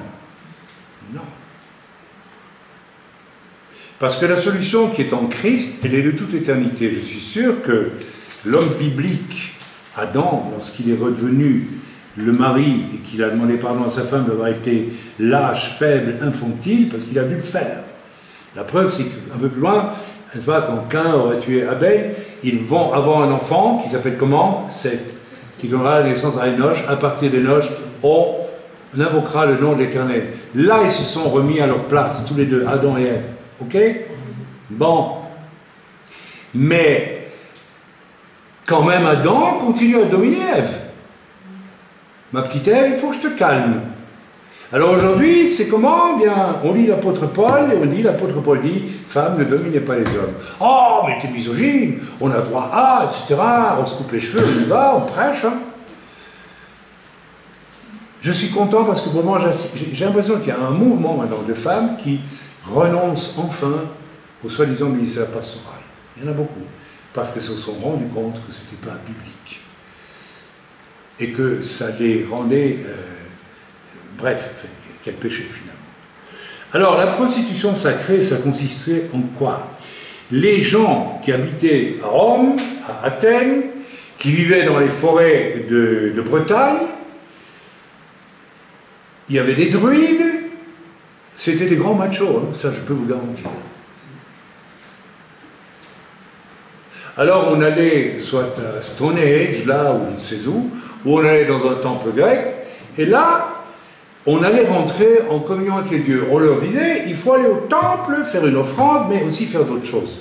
Des bricoles beaucoup moins reluisantes, n'est-ce pas, pour entrer en communion avec les dieux. Alors, pour entrer en communion avec les dieux, il y a un moyen très simple. Tu couches avec une servante dans le temple. Elles étaient faites pour ça. Et là, en couchant avec elle, tu communies avec les dieux. Elle est sacrée. C'est une prostituée, péripatéticienne, appelez ça comme vous voulez, même le mot vulgaire, mais elle est sacrée. Alors, ces hommes-là, c'était des hommes dans les mains du diable à l'état pur. Ils avaient un pouvoir extraordinaire et personne ne leur résistait. J'ai rencontré des gens qui se prenaient pour des druides, je me rappelle, il y a des années, et j'ai dit, ces gens-là sont des fous dangereux. Ils ont une puissance anormale. C'est parce que j'étais chrétien, j'en ai un qui a débarqué un jour, là où je travaillais, dans un centre touristique, j'étais jeune chrétien, il était avec sa femme, c'était deux monstres, avec un pouvoir de persuasion spirituelle exceptionnel. Alors le prêtre qui travaillait, parce qu'il y avait des prêtres de Satan qui travaillaient, je ne dis pas que c'est des prêtres de Satan, mais des prêtres de Satan quand même, qui travaillaient dans ces temples. Il leur fallait des jolies filles, vierges bien sûr. Alors ils visitaient les familles. Hectorus, mon cher, avec la puissance de la persuasion, ta fille est appelée aux plus hautes fonctions pour la gloire du dieu Zeus. Tu me la donnes. Et le père disait oui, parce qu'il allait coucher lui aussi avec des prostituées sacrées, et il donnait sa fille. Vous avez remarqué que dans Halloween, c'est le même genre de truc. Oui. Les druides allaient frapper aux portes, les druides qui n'existaient plus, mais les descendants des druides au Moyen-Âge, ils allaient aller aux portes du château, donne-nous ta fille. Et qu'est-ce qu'ils avaient avec, vous croyez, avant de la tuer? Bon, on a compris. Tu ne nous la donnes pas, on va te maudire, tu vas mourir, le château brûlait le lendemain. Ces hommes ont un pouvoir occulte inimaginable. Et ils existent toujours aujourd'hui. Ok? Alors ils organisaient des offices religieux, et je vous l'ai dit, ils recrutaient ce qu'il fallait pour y arriver. Ok? Voilà. Ici, les femmes sont réduites à quoi, à votre avis? Elles sont réduites à l'état de choses, absolument chosifiées. Mais vous savez, je connais des femmes qui ont eu des vies de débauche extrême. Elles considèrent les hommes de la même façon. Tu n'es qu'un objet. Jézabel, qui a combien de faux prophètes de Baal à son service? 400. 400. 300, je ne sais plus. Elle les considère comme quoi? Allez, allez-y les gars, faites-moi le sacrifice et puis... Donc, la chosification de l'autre peut être le fait d'un homme vers une femme et d'une femme vers des hommes. Je connais des femmes. J'ai connu une femme qui avait espéré que je sois chosifié. Une femme qui dit c'est rien. Hein. Et quand je dis non, mais tu ne vas pas me chosifier, mes amis, des torrents d'injures, des torrents d'insultes, de mépris. Tu n'es même pas... Et je peux vous lire. Hein. Vous comprenez la haine de Jézabel pour le prophète Élie? Tu veux pas être chosifié par moi, mais je vais te tuer, mon vieux.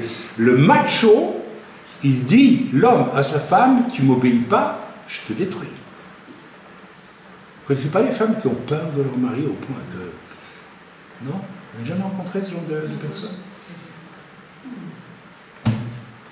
T'as peur de moi, il dit.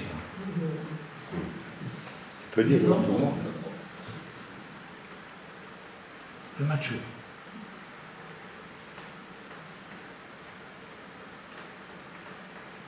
Les enfants de cœur qui servent la messe à Satan. Les femmes sont réduites dans ce cadre-là à l'état d'esclaves absolus qui n'ont même pas le droit de lever la tête et de dire mais tu me traites comment? Parce qu'elles ont peur. Il y a beaucoup de femmes qui vivent ça. C'est beau hein, quand on lit Éphésiens après.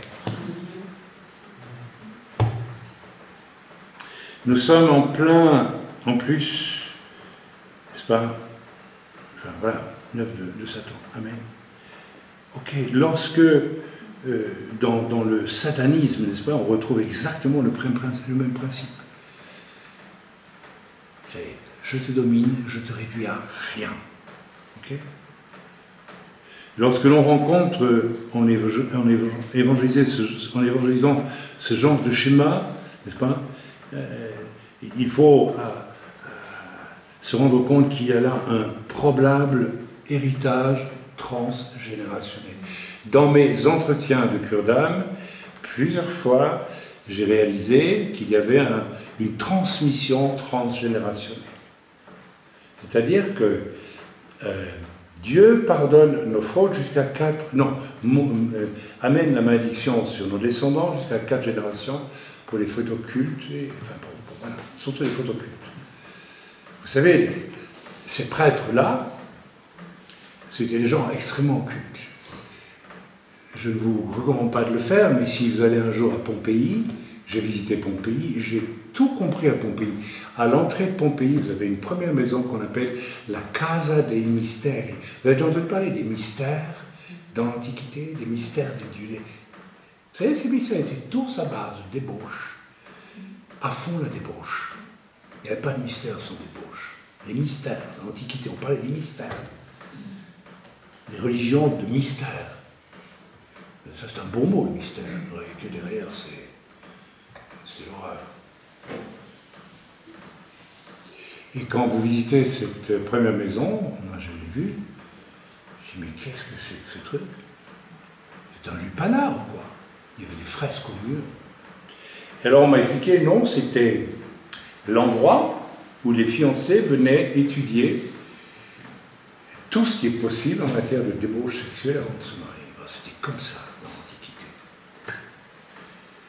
Mais c'était pire que ça. C'était un endroit d'initiation occulte, démoniaque.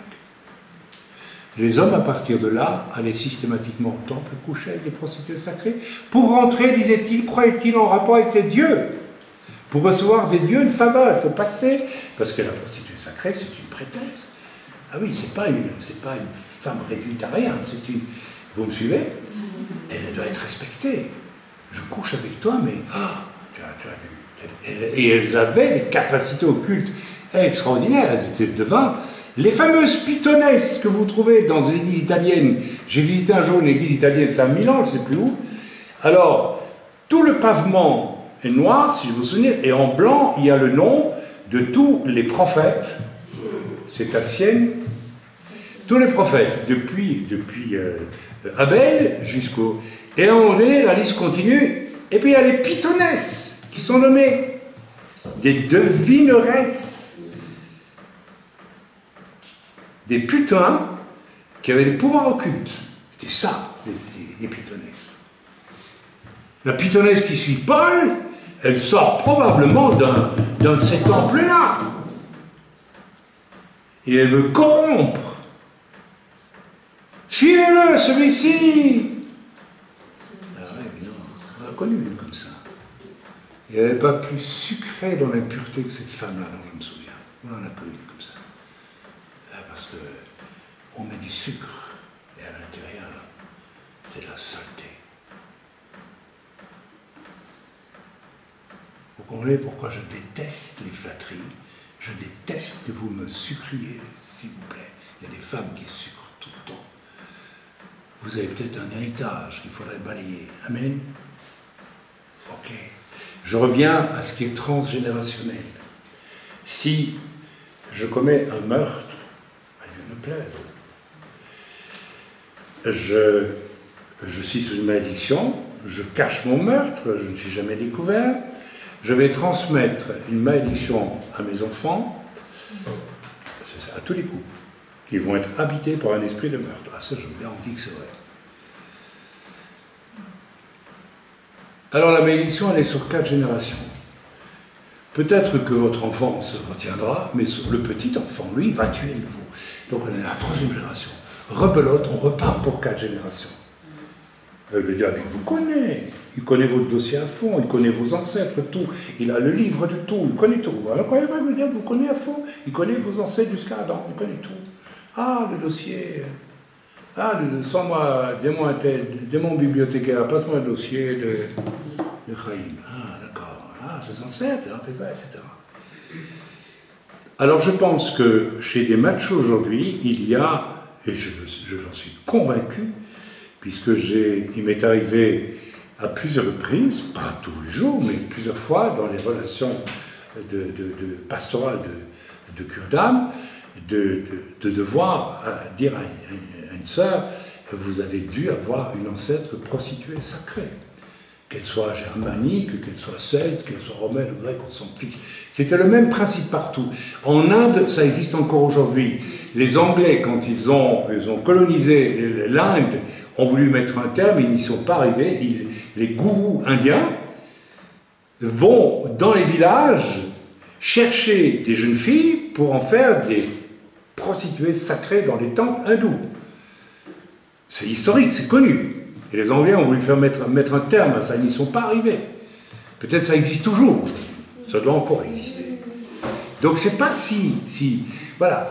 Alors, je me souviens avoir dû prier 3 ou 4 fois, au moins, pour des femmes dont le Seigneur me disait, elle a une ancêtre qui était prostituée sacrée.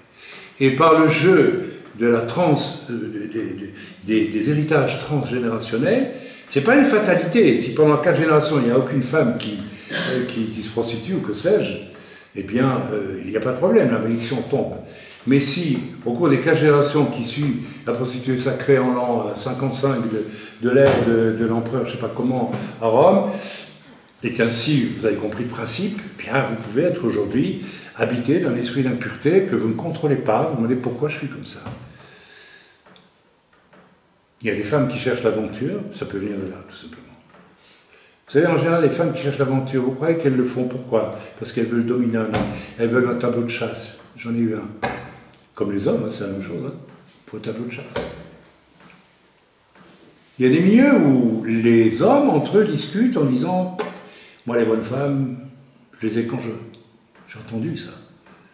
Ces gens-là, à tous les coups, ils ont des ancêtres qui peut-être des prêtres, n'est-ce pas, ces monstres. Alors c'est pas de leur faute. Mais moi, le Seigneur m'a dit que je devais vous enseigner sur ce problème, donc je le fais. Et je crois que j'en ai eu assez sur la prostitution sacrée, vous avez compris, non?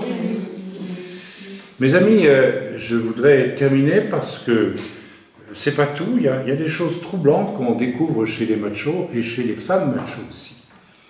Une chose, par exemple, que le Seigneur m'a ramené à mon esprit quand j'étais jeune acteur, comédien, je faisais de la peinture aussi, enfin bref.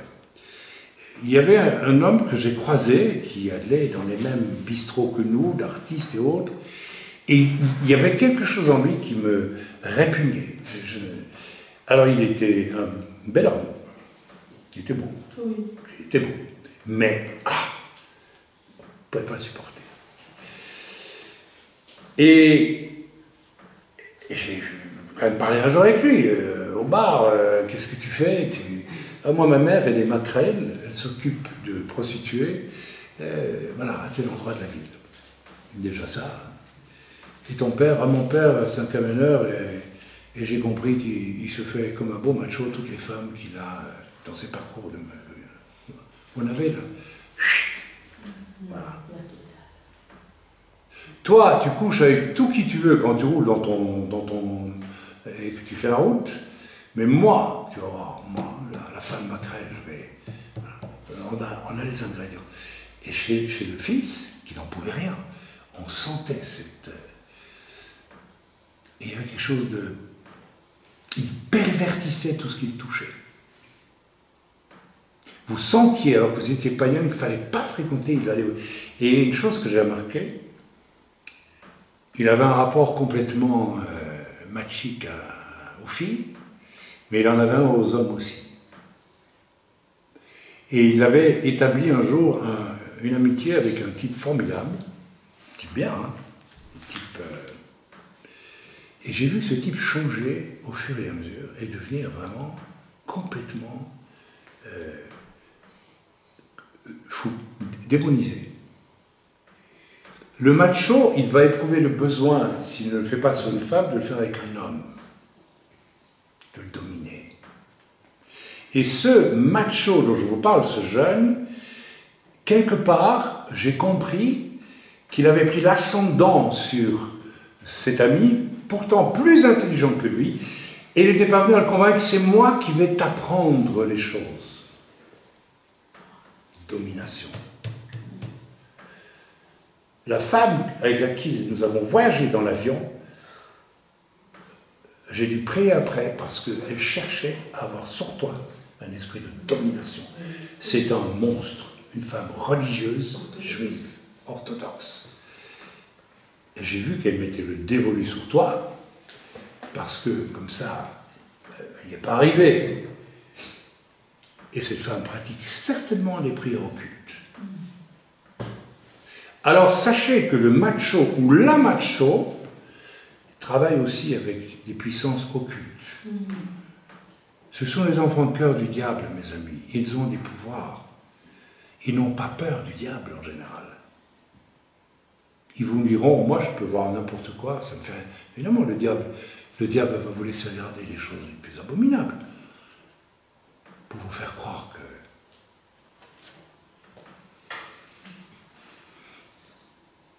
Jamais le diable n'a détruit la vie d'un prêtre dans les temples, puisque c'est un bon travail pour le diable. Alors on a ce genre d'homme aujourd'hui, ou de femmes d'ailleurs, ou de femmes.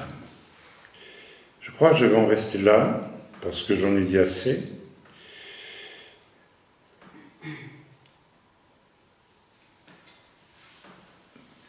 Le macho ou la macho a besoin d'une victime pour la dominer. Je crois que j'ai dit ce que je devais dire, je l'ai dit, et voilà. Est-ce que vous avez des questions? On pourrait faire une question-réponse. Et les femmes peuvent être concernées par ça aussi. C'est un esprit de domination. Il y a des femmes, vous savez, la femme macho, c'est la femme folle de la Genèse. C'est Ève dans sa folie. C'est moi qui mène la danse. Vous ne connaissez pas des femmes comme ça? Il y en a plein aujourd'hui. Elle revendique le droit de le faire, de vous faire danser, de vous dominer, de décider. Il faut la parité entre mes femmes. Il n'y a pas question de parité entre mes femmes. J'ai pas envie qu'elle soit un homme, ma femme. J'ai pas envie d'être une femme non plus. Il n'y a pas de parité. Ça veut dire quoi, ça? C'est un mensonge pour permettre à de plus en plus de femmes d'aller rejoindre Ève,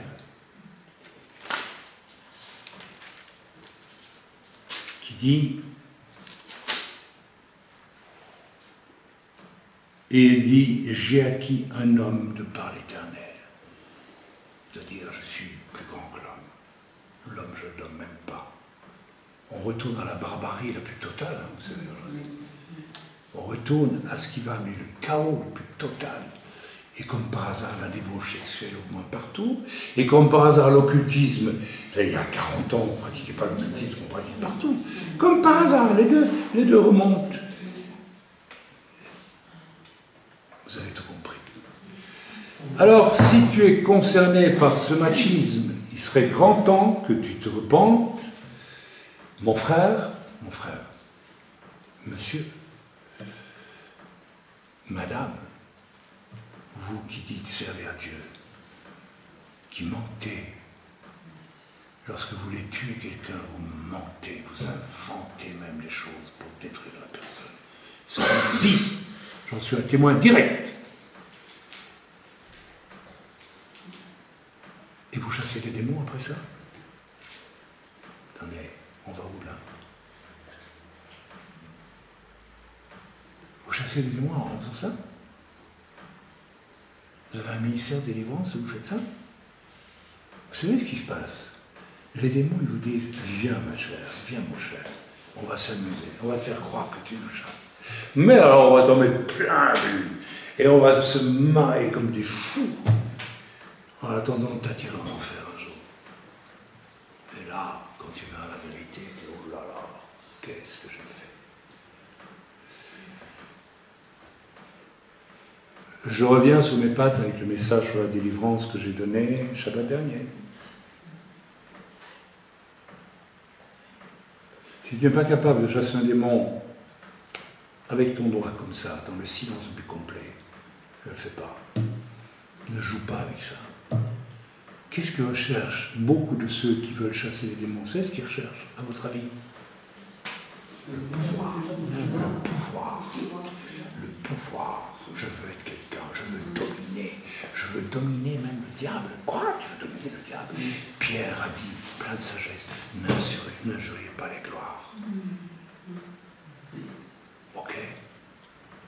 Soyez heureux que Dieu vous ait arraché leur pouvoir, mais n'injuriez pas les gloires.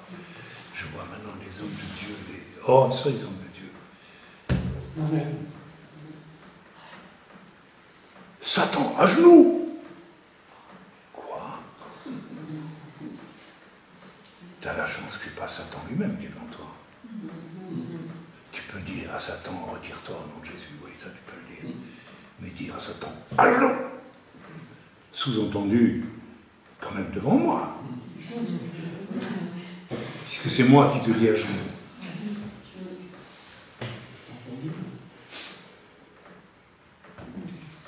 Moi, je ne le ferai pas.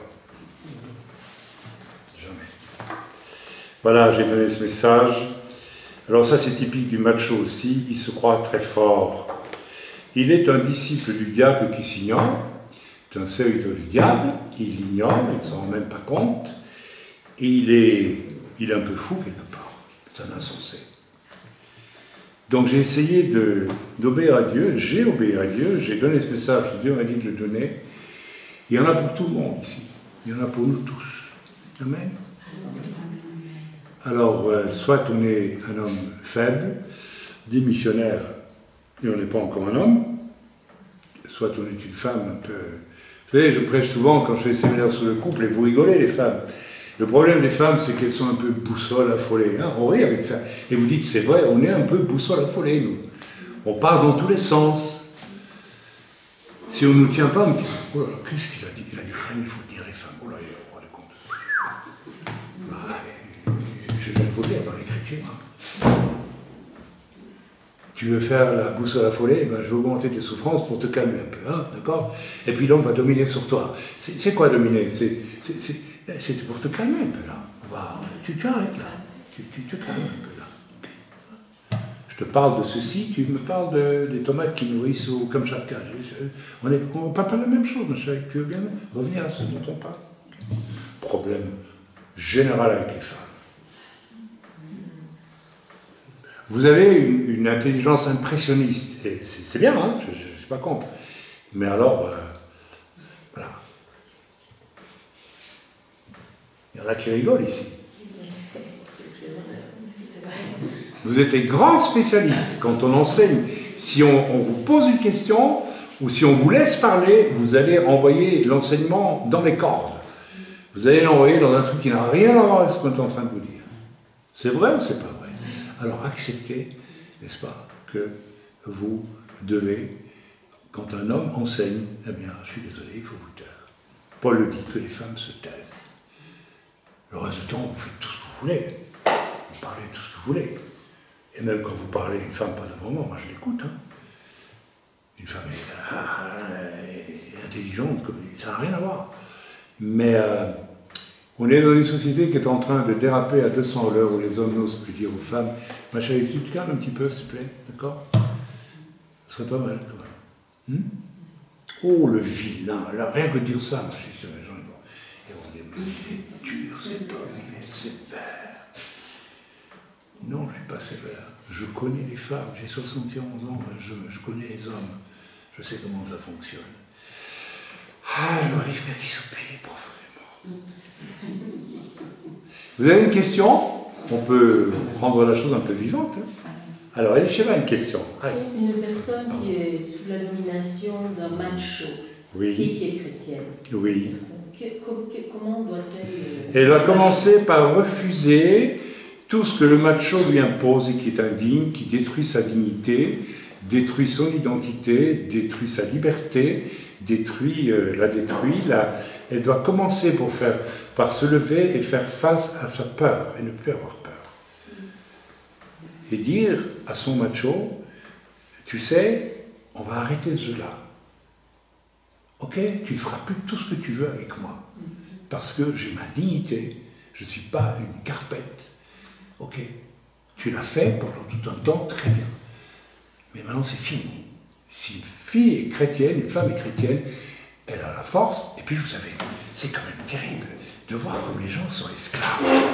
Il y a des gens qui me disent, mais moi je peux pas faire ça parce que mes parents ne seront pas d'accord. Mais je dis, attends, t'as quel âge? T'as 40 ans? Tu veux faire quelque chose de juste, et parce que tes parents ne seront pas d'accord, tu ne le feras pas? Mais la Bible dit, ils quitteront père et mère et ils feront une seule chair. Je ne dis pas qu'il faut mépriser la vie des parents, mais vous savez, voilà. Est-ce que c'est juste? Si un enfant vous dit par A plus B, ça a été mon cas, je vais aller à l'Académie des Beaux-Arts, c'est la seule chose qui m'intéresse. Non, tu n'iras pas à l'Académie des Beaux-Arts. Parce que moi, je veux autre chose pour toi, parce que ça ne satisfait pas ma vanité que tu ailles à l'Académie des Beaux-Arts. Est-ce que c'est juste ou c'est injuste? C'est juste, c'est injuste. C'est de la domination. C'est de la domination. Donc, tel enfant, parce qu'il choisit maths sup, et que ça flatte la vanité du papa qui est notaire, alors là, on le laisse faire. L'autre, qui n'a pas intéressé ni par maths sup, ni le commerce, ni rien du tout, qui a envie qui a une âme d'artiste, alors il n'a pas le droit. C'est juste. Tu es une femme? Eh bien, si tu es une femme chrétienne, tu vas dire tout de suite qu'il y a des tas de comportements chez ton mari macho que tu ne peux plus accepter. Alors tu as le choix, soit tu acceptes parce que tu as peur, tu te soumets à Satan. La peur, c'est quelque chose qui nous soumet à Satan. La timidité, c'est la soumission au diable. Tu devrais rentrer ça une fois pour toutes dans ta tête. La timidité, c'est la crainte du diable. Vous servez le diable quand vous venez dans la crainte. Celui qui est un enfant de Dieu, il sert Dieu et il en est fort. Amen. C'est pour ça que vous n'avez pas d'autorité sur les démons. C'est pour ça qu'il n'y a pas de guérison. C'est pour ça qu'il n'y a pas de miracle. C'est pour ça qu'il n'y a pas de conversion. Parce que le diable vous connaît, il vous regarde. Ah, celui-là, oh, il a toujours 15 ans d'âge, et pas plus loin. Parfois, c'est même moins. Il a 8 ans. On va avoir peur de lui. Mes amis, il y a une composante. Vous savez, c'est pas seulement la puissance. Il y a la puissance de Dieu, mais la puissance de Dieu s'incarne dans les hommes faits, pas dans les gamins. Vous croyez que Jésus n'était pas un homme fait? Vous voyez que Paul n'était pas un homme fait? Il y a tout un mouvement aujourd'hui de la puissance de Dieu, la puissance de Dieu. Mais il faut des hommes faits pour ça. Il faut des hommes prêts à mourir pour Christ. Parce que le diable, il vous voit. Il dit, celui-là, mais non. Allez, distribue les traités, continue. Fais ça toute ta vie. Jamais tu vas toucher quelqu'un. Pour que Christ, qui est mort sur la croix pour nous, habite en nous. Et nous disons toujours, Christ, c'est plus moi qui vis, c'est Christ qui vit en moi. Et tu es sûr que c'est Christ qui vit en toi? Tu es sûr que c'est Christ qui habite en toi? Quel Christ as-tu? Le petit Jésus de Prague? Le petit Jésus en Maspa? Le petit bébé Pépétrose de la crèche? Le Jésus mort dans les bras de Marie? La Pietà de Michel-Ange? C'est ça ton Jésus? C'est celui-là ton Jésus, c'est pas le Jésus mort, ressuscité, vivant, glorieux et puissant. Nous avons désespérément besoin. Vous savez, moi, je vous le dis franchement, il y a des moments où Dieu me dit, maintenant tu vas évangéliser Ephraïm. Je suis en toi, spécialement, et tu vas aller vers les gens, et tu ne vas même pas leur parler de moi. C'est moi qui vais les convaincre par ma présence. J'ose le dire parce que je le vis, et vous le savez, certains, c'est vrai. Pour que Christ habite en moi, il faut que tout ça ait disparu. Si vous voulez, mes sœurs, que Christ habite en vous, il faut devenir une femme biblique. Si vous êtes intelligente, vous avez compris des choses aujourd'hui. Et on voit tout de suite une femme biblique. Une femme en qui Christ habite. Ça se voit tout de suite. On a une petite sœur à Jérusalem. Pour moi, Christ habite en elle. Et quand je la vois, je vois Christ. Tchac, il est là à l'intérieur. Il règne. Le meilleur avenir m'est promis. Et vous le voyez même quand vous la voyez. Parce que Christ habite en elle. Elle a donné les gages pour ça. Elle l'a prouvé. Vous connaissez son témoignage. Hein? Est-ce que nous sommes dans le même cas? Est-ce que nous sommes de cela? Normalement, si nous sommes des saints, Christ habite en nous. J'ai presque envie de vous poser la question, parce que moi je ne peux pas dire de moi que Christ habite en moi. C'est trop facile de le dire. C'est aux autres à le voir. Est-ce que les autres peuvent en dire j'habite? J'en rappellerai toujours, je vais finir là-dessus, parce qu'on est un peu long là.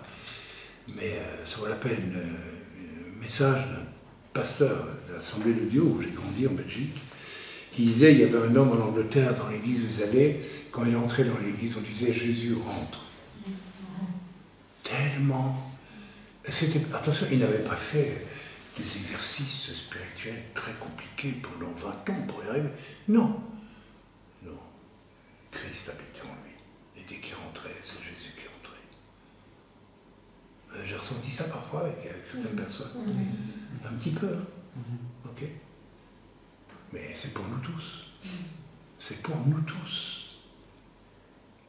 J'ai commencé par vous dire, est-ce que la parole qui est prêchée, est-ce qu'elle ensemence quelque chose en vous? Si elle ensemence quelque chose en vous, c'est déjà le signe que Christ est en vous aussi. Amen. Si elle n'ensemence jamais rien, il faut vous poser des questions. Amen. Amen. On peut couper là. Soyez bénis dans le nom de Yeshua. Amen. Amen.